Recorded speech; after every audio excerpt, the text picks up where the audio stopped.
Buenos días, jóvenes estudiantes. Vamos a dar inicio al curso de Derecho Penal General con la doctora Julia Sáenz, curso de la Facultad de Derecho y Ciencias Políticas de la Universidad de Panamá. Este es el segundo año C de la clase de hoy, viernes 8 de julio de 2022.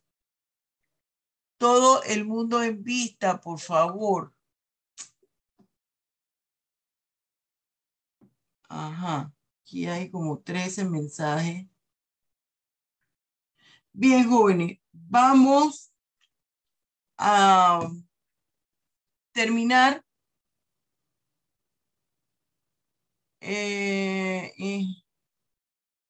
aquí está, ajá, ya vi aquí las excusas. Aquí está Liao. Liao, yo tengo aquí una excusa, esto, Sí, profesor, una excusa sobre que no tengo dispositivos para entrar a las clases. ajá. Lo que pasa es que por cosas del tiempo, hoy puedo conectarme gracias a que estoy usando el celular de mi mamá, Ahí está, pero muy por bien. ahora no cuento con celular propio.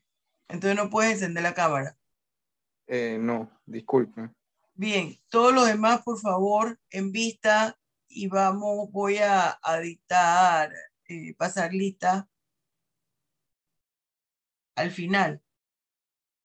Hasta hoy tiene para enviarme las excusas. Vamos a compartir pantalla. A ver, José,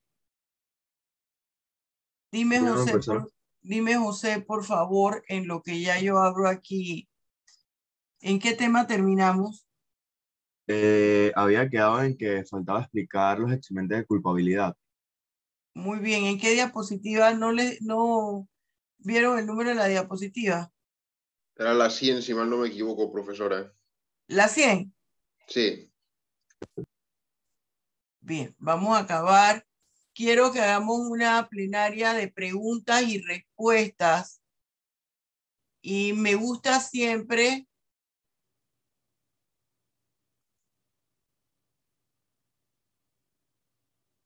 ajá. Voy a empezar a marcar según ustedes aparecen aquí en línea. Y lastimosamente, el que no está en vista le voy a poner ausencia.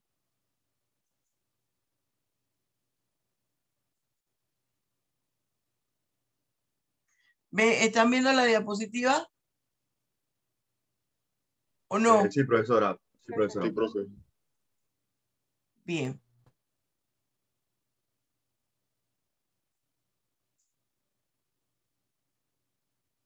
Vamos a la 100, ¿verdad?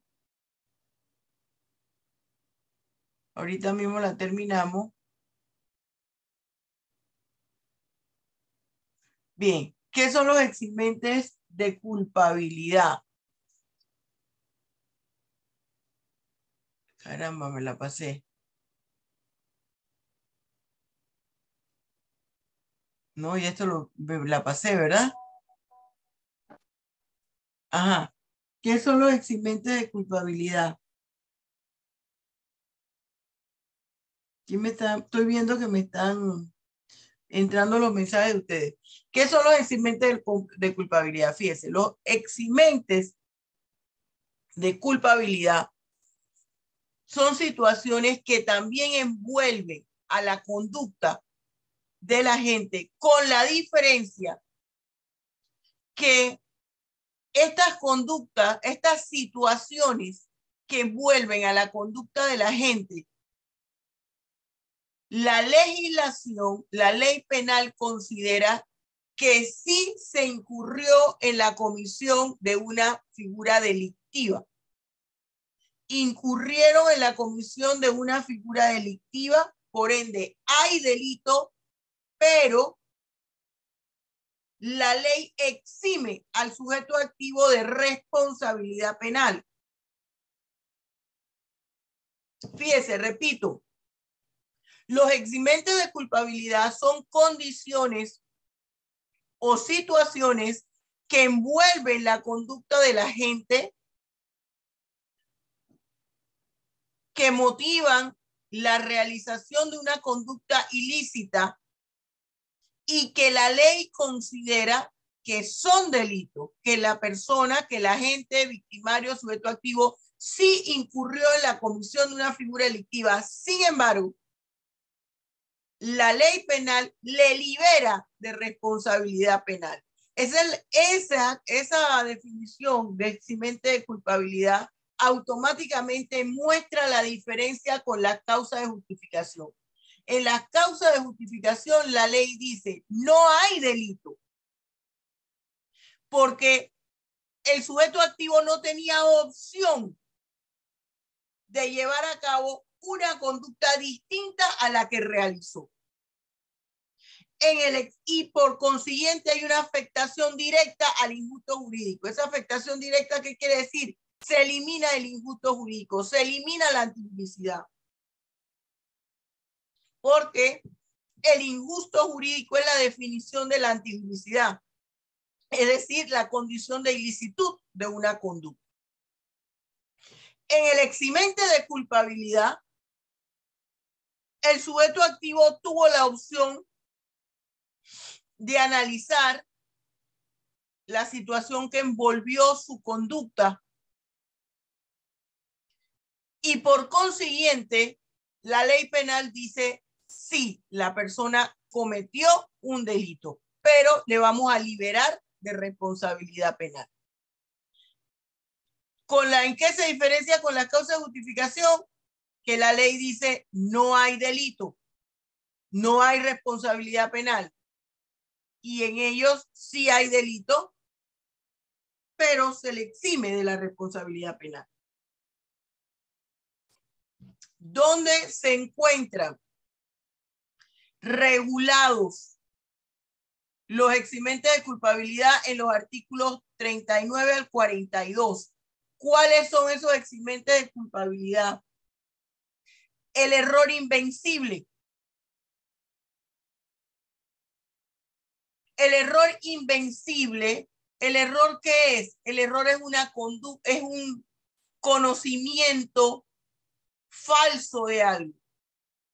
Es una creencia falsa de una cosa. Es una información falsa que tenemos. Es un conocimiento errado que tenemos. Ese es el error. Entonces, cuando hablamos de error invencible, estamos diciendo que la persona ignoraba la licitud de la conducta. Por ejemplo, un error invencible.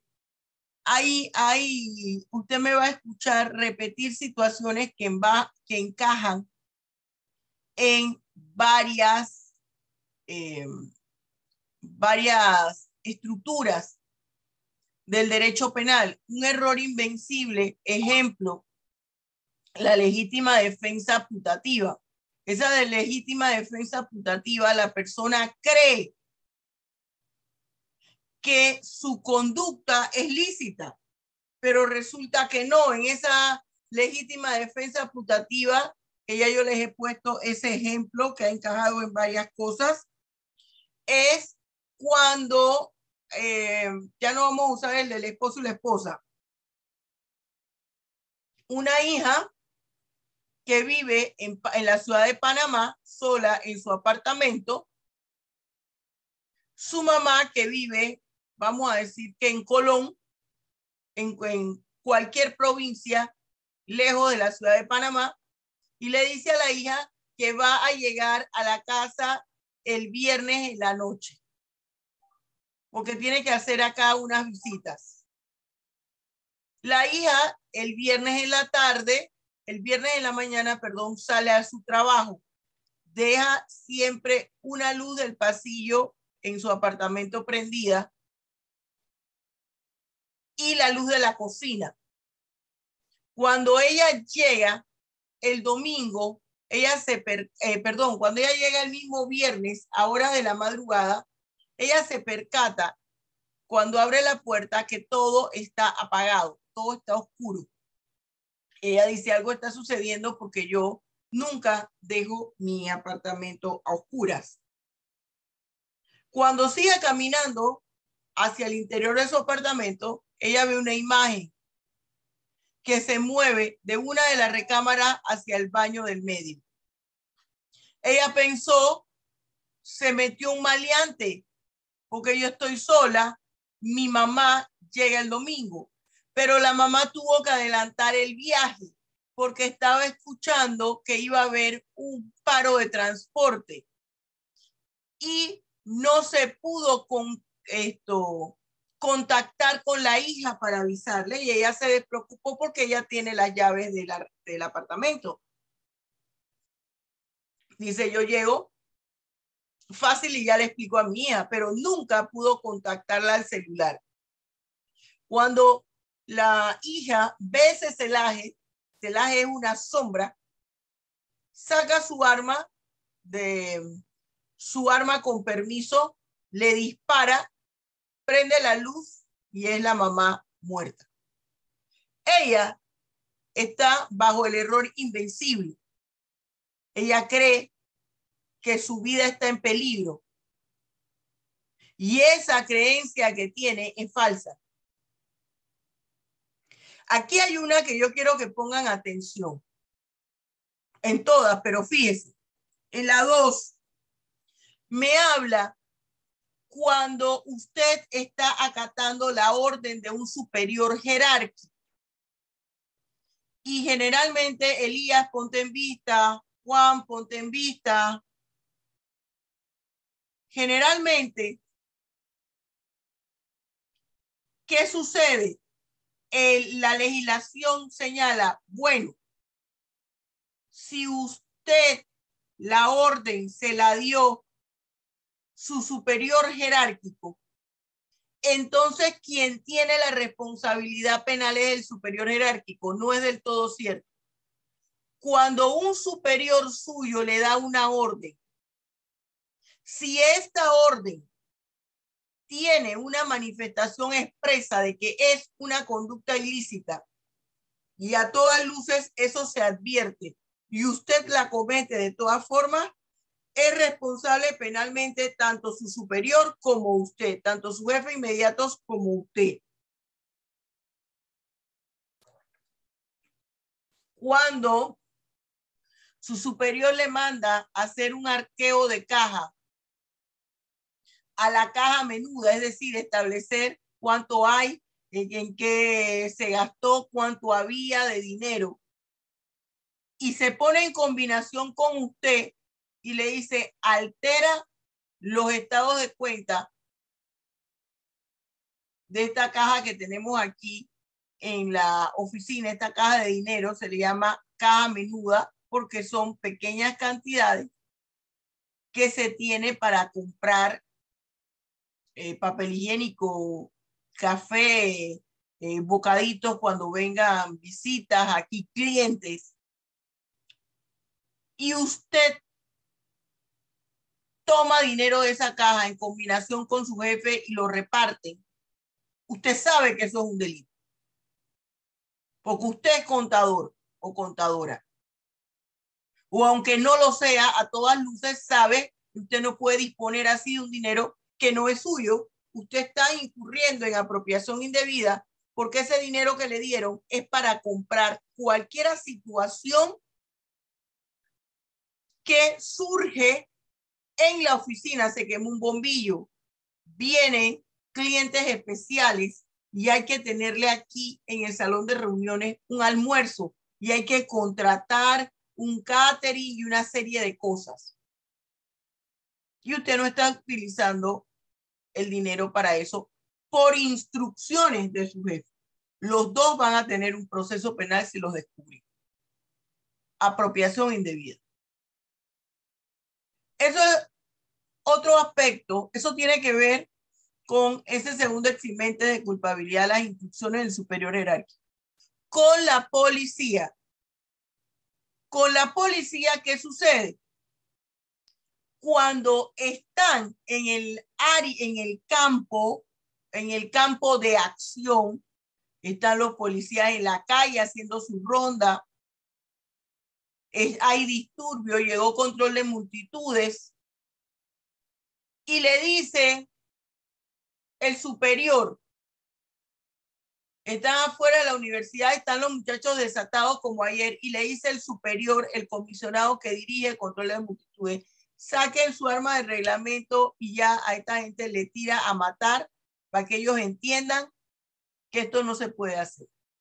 Y usted lo hace sabiendo que existe un procedimiento.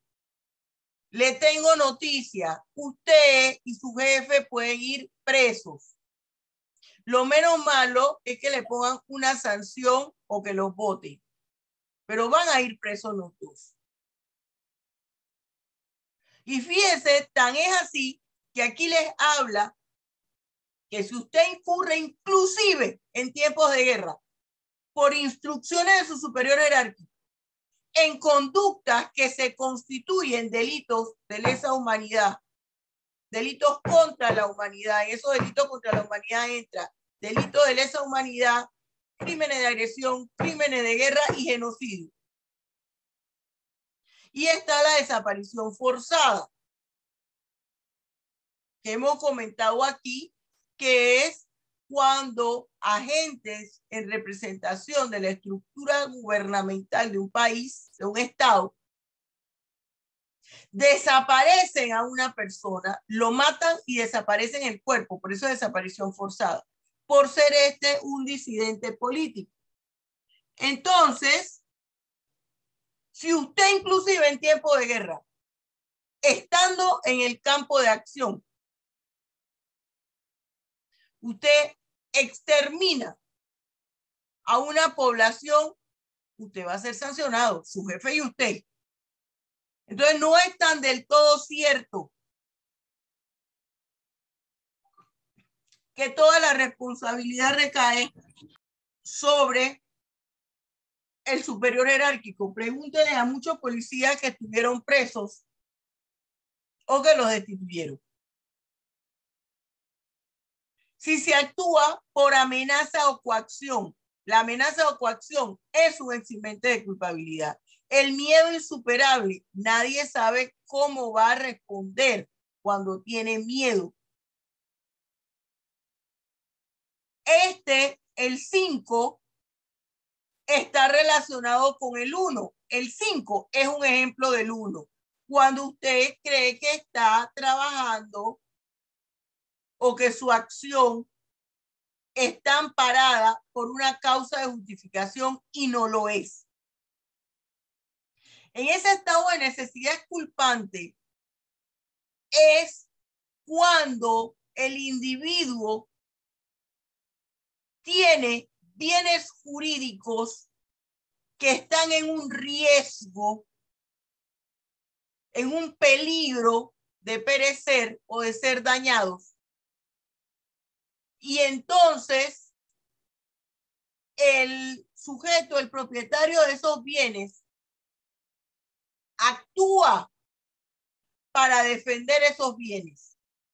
Él toma en consideración qué nivel de importancia tienen los bienes jurídicos que están en juego. Se salva a una sola persona y salvando a una persona mueren 10 personas más, o que perezca una persona para que gane, para que se salven 10 personas. Esos son los estados de necesidad culpante. Como profesora, deme un ejemplo. Bueno, el capitán de un barco. El capitán de un barco, uno de sus tripulantes está dentro del cuarto de máquina y surgió un problema en el barco y él tiene que desalojar el barco. Y uno de los botes Uno de los botes salvavidas es el destinado para la tripulación del barco. Pero resulta que los botes salvavidas que hay para los pasajeros, uno de ellos estaba roto.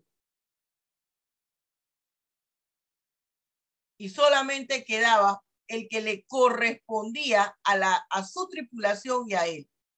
Y entre esas personas que faltaban, que se quedaban sin bote, estaban varios niños y niñas de diferentes edades, 5 años, 4 años, 7, 8, 9, 10 años, que venían cada uno con un progenitor, con un papá. Y hacían un total de 25 personas. Y el capitán con el resto de su tripulación son 3 personas. Y él toma la decisión de darle ese bote a esas personas y se queda en el barco junto con la tripulación. ¿Me estoy explicando? Ahí hay un estado de necesidad culpable. Ese es un ejemplo del estado de necesidad culpable. Las excusas absolutorias. Las excusas absolutorias no son más que un permiso que otorga la propia ley para que el sujeto, agente o victimario, realice una conducta que ella ya ha establecido como ilícita. Fíjense una cosa. El ejemplo más común lo vemos en el delito de aborto. El aborto es un delito. Sin embargo, la propia ley autoriza que el aborto se lleve a cabo cuando hay 3 condiciones. La mujer ha quedado embarazada producto de una violación carnal. El feto viene con alguna tara imposible de que su vida sea lo más llevadera, aun cuando los padres tengan dinero. 3, cuando está en riesgo la vida de la madre, sobre todo cuando ésta ya tiene hijos. En esas 3 situaciones se puede practicar el aborto.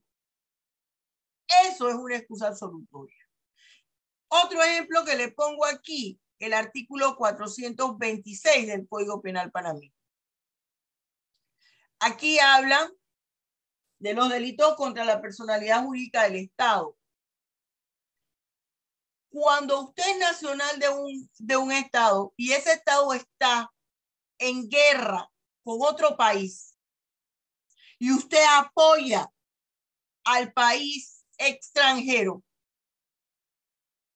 usted está incurriendo en un delito contra la personalidad jurídica del Estado. Sin embargo, la propia ley señala que no incurrirá en delitos contra la seguridad del Estado si usted, cuando se está dando esta guerra, usted está en territorio extranjero. Resulta que hay una guerra entre Panamá y Costa Rica y usted tiene una casa de campo, usted tiene una finquita en Villanelli, que es territorio tico. Y usted fue a ver qué había en su casa de campo, cómo estaba.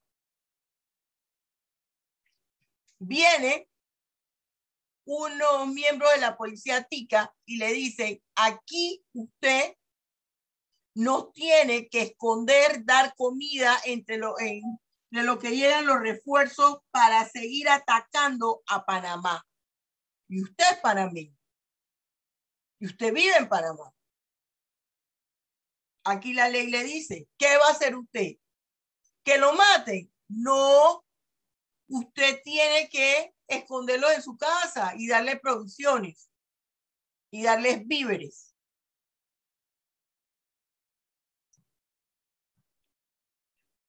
El error, la idea falsa que ya señalamos sobre algo, lo habíamos visto acá, el error invencible, imposible de que usted tuviese un concepto distinto, una idea distinta a la que usted creyó que era la adecuada. Y ese error en artículos posteriores se sigue desarrollando. Hablamos también de ese error cuando hay una falsa idea de la persona a la cual se tiene que atacar. O usted fue contratado para que la atacara. Esto lo vamos a explicar a través de las clases de errores que existen en materia penal. Error de tipo, error de licitud, error accidental y error esencial. El error de tipo, usted no sabía o usted pensaba que su actuar no encajaba en el tipo penal de ninguna de las conductas ilícitas que contempla el Código Penal. Sin embargo, el desconocimiento de la norma penal no exime de responsabilidad penal. El error de licitud, cuando usted cree, por ejemplo, que están parados en una causa de justificación. Legítima defensa putativa, que ya se le expliqué. El error esencial, cuando usted cree que allí en su conducta no hay mala intención, que usted no actuó dolosamente. Hay muchas personas que cuando amenazan, por ejemplo, ellos no saben que esa es una tentativa de la futura delictiva que ellos están realizando. Acuérdense que la tentativa no solamente es para homicidio. Eso, el que usted se ponga a estar amenazando porque usted cree que como no va a llevar a cabo la amenaza, si yo le digo a José, la próxima vez te mato. La próxima vez que me grites y quieras ponerme en ridículo en el salón de clases al lado de tu compañero, te mato. Entonces yo digo, bueno, claro que yo no lo voy a matar. Eso lo estaba yo diciendo para asustarlo. Lástima, Margarito. Usted lanzó una amenaza contra la persona. Si a esa persona le sucede algo, la primera que va a encabezar la lista de investigación voy a ser yo. ¿Por qué? Porque ya yo lancé una amenaza. Ya hice un acto idóneo de la conducta. Eso pasa en violencia doméstica. En violencia doméstica la persona amenaza antes. Él está en un error de tipo. Está en un error también de licitud. Está también el error esencial. Miren todo lo que encaja. El ejemplo que le acabo de decir, que servía, que se lo estaba dando para error de esencial.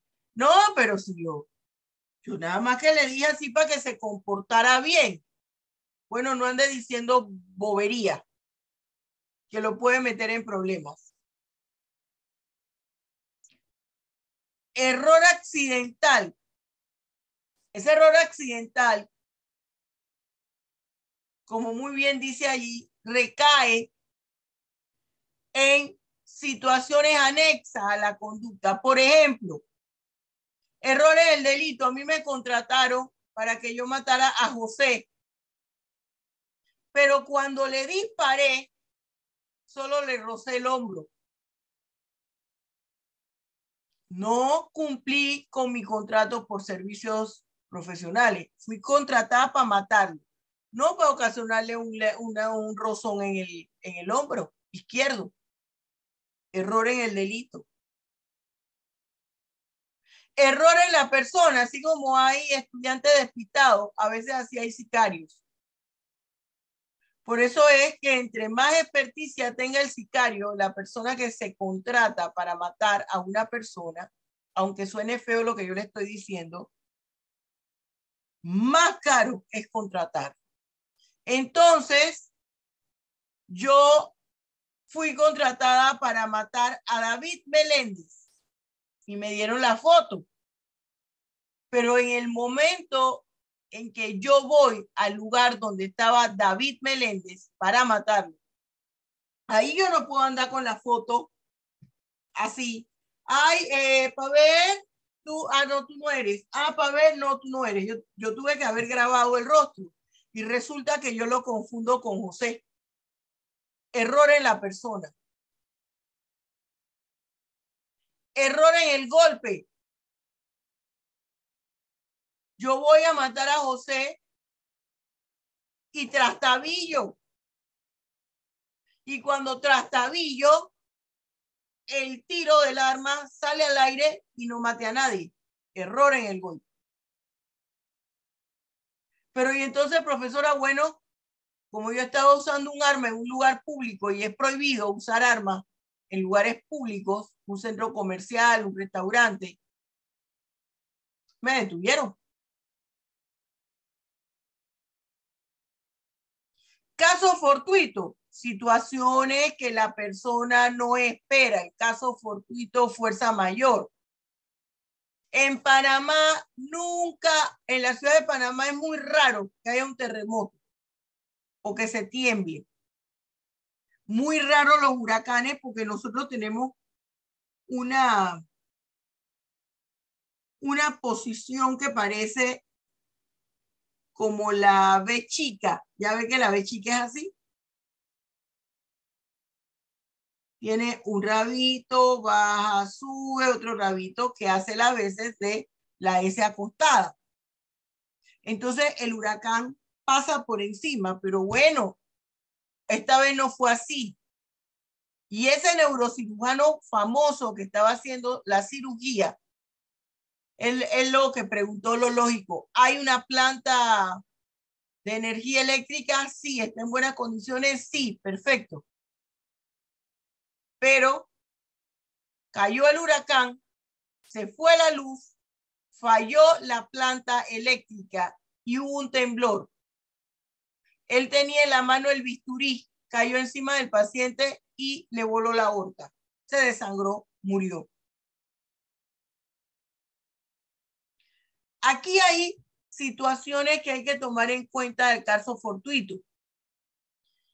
Que esa situación era imposible de preverla porque jamás se podía contemplar dentro del panorama de posibilidades. Que aquí haya un tornado en Panamá, ¿cuándo ha habido tornados aquí en Panamá? Pues ese día hubo. Que nevó en Panamá, cuando aquí nevó, estamos en el trópico, ese día nevó. Esas son las situaciones extremas, imposibles de que yo pudiera prever.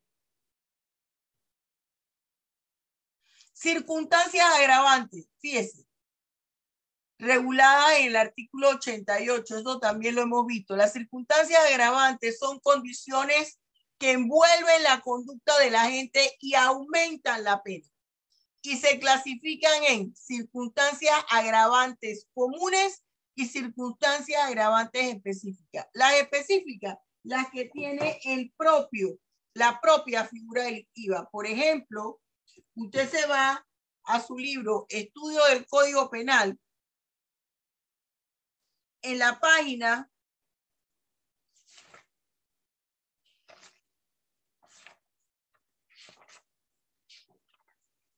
149, Nicole, léase el artículo que está en la página 149, que es el artículo 132. Se lee el primer párrafo y el numeral 1, por favor. ¿El artículo? 132, hija. Ok. En la página 149 del Código Penal. Sí. De estudio del Código Penal. Ajá. Ok. El delito previsto en el artículo anterior será sancionado con pena de 20 a 30 años de prisión cuando se ejecute. Numeral 1. La persona de un pariente cercano o de quien se encuentra bajo la tutela del autor, aun cuando ésta no haya sido declarada judicialmente. Bien, esto es una condición que aumenta la pena del delito de homicidio. Como la contempla el mismo artículo donde se encuentra el delito de homicidio, en la misma sección, se le denomina circunstancia agravante específica. Y cuando hay circunstancias agravantes específicas, ya no se aplican las circunstancias agravantes comunes. ¿Me expliqué? Aumenta la pena.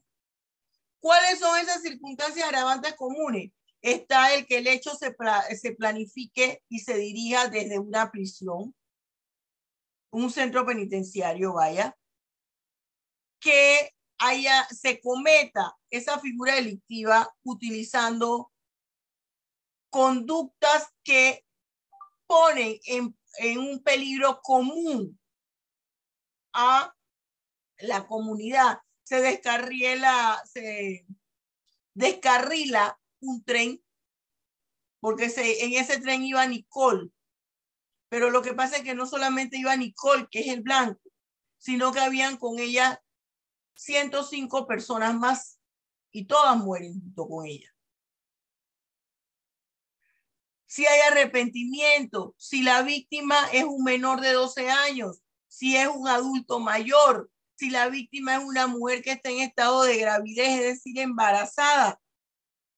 Cuando usted se embriagó o ingirió cualquier tipo de droga para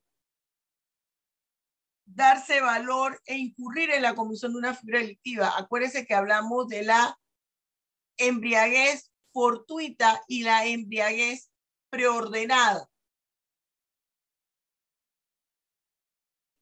Si hubo un incendio que afectó a varias personas solo para matar a una. Aquí hay una conducta, una situación que es agravante general o agravante común, que es la reincidencia. ¿Quién es el delincuente reincidente? Aquel, por ejemplo, que cometió robo a mano armada, lo sancionaron, le aplicaron una pena de prisión, él la cumple y cuando sale de prisión a los 2 días, ¡pácata!, vuelve y comete otra figura delictiva, de regreso para el tambo. Ese es el reincidente y es una condición agravante. Hay que tener en cuenta que, fíjese, le he puesto ojo en el 91, que el parentesco en materia penal, oh, ¿cómo me están enviando un mensaje? Aquí ustedes, bien. El parentesco en materia de derecho penal es totalmente diferente el concepto de parientes en el derecho civil. ¿Por qué? En el derecho civil, parientes es un tronco común, es un tronco común que genera familia. Los esposos no son parientes. Solo las personas dentro del 4º grado de consanguinidad y 2º de afinidad. Resulta que en materia penal la condición varía. Se consideran parientes a los esposos entre sí. Ya esto yo se los he mencionado. Acá abajo me habla de la aplicación de la pena, pero eso es teoría de las consecuencias jurídicas, por eso no se lo señalo. Las circunstancias atenuantes. Las circunstancias atenuantes, como su nombre lo indica, atenúan, es decir, disminuyen la pena.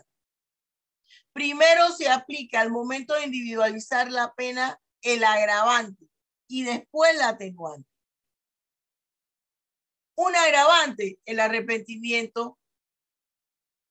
Otro agravante que yo no comparto este agravante para la legislación panameña, dice haber actuado por motivos nobles o altruistas. Esto es lo que invocan aquellos países donde se permite la eutanasia. El hecho de haber tenido la intención, no haber tenido la intención de causar un daño como el que se produjo. Un maleante siempre sabe que va a haber un daño. Yo no soy la que hago las leyes. Y esto se basa en lo que contempla la doctrina. ¿Qué significa la comunicabilidad de las circunstancias? El artículo 94. Aquí yo quiero que usted me preste atención. La comunicabilidad de las circunstancias quiere decir, discúlpeme, que cuando varias personas intervienen en la comisión de un hecho punible, la relación específica que tenga uno de esos agentes con respecto a la víctima no va a afectar al resto. Dame un ejemplo, profesora. El señor Z es un empresario famoso y sumamente rico. Él tiene una hija que le llama número 1. Pero ese señor Z ha considerado que su hija todavía le falta aprender para dejarla al mando de todos sus negocios. Pero esa hija del señor Z está aburrida y es la única hija del señor Z, la joven denominada 1. Ella habla con 3 amigos de ella, José, David y Juan Francisco Cay. Y le dice, mire, yo quiero que ustedes me ayuden a secuestrar a mi papá. Vamos a fingir que son personas que trabajan en mantenimiento de la empresa y los vamos a meter en una camioneta y lo llevamos a un lugar lejano. Entonces vamos a llamar a la empresa. Ustedes van a llamar a la empresa, van a pedir hablar conmigo para pedir un rescate por mi papá. Todos estuvieron de acuerdo en el porcentaje que la joven 1 le iba a dar por ayudarlas a secuestrar a su papá, el señor Z. ¿Qué sucedió? Algo salió mal, algo se complicó y el señor Z fallece. El agravante que da el parentesco allí, que es la hija del señor Z, solo el juez la va a aplicar con respecto a ella, pero no con respecto a las demás personas, porque no son hijos de ella. Y si uno no son hijos del señor Z, perdón. Y si además uno de ellos, uno de los compinches de la hija del señor Z dijo, no, espérate. Aquí no dijimos que al señor lo íbamos a matar. Disculpe, profesora. Es que ya me toca derecho constitucional. Ay, caramba, ¿y por qué no me habían dicho? Bueno, entonces concluimos la próxima clase. La próxima clase tienen que venir todos porque voy a hacer una plenaria. Finalizamos la clase y hacemos la plenaria de preguntas y respuestas que ustedes tengan para nosotros, para mí.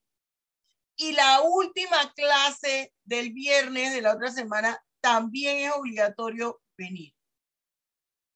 ¿Estamos claros? Bien. Sí, profesora. Anoten el número de la transparencia en la cual quedamos. Dios los bendiga ricamente. Les voy a subir esto ahorita. Chao, profe, cuídese. Cuídese, Chao, profe. profe. Muchas gracias.